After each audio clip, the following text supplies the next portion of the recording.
Salam Budaya. Perkenalkan, nama saya Muhammad Sulaiman, umur 19 tahun, finalis Duta Budaya Jawa Timur 2021 dari Kabupaten Mojokerto.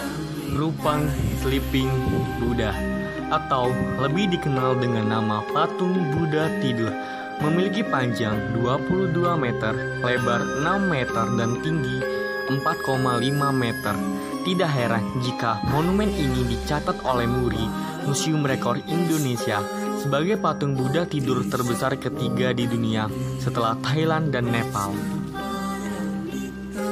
Di bawah patung ini terdapat relief yang menggambarkan kehidupan saat Buddha Gautama, hukum karma pala, dan hukum tumimbal muncul.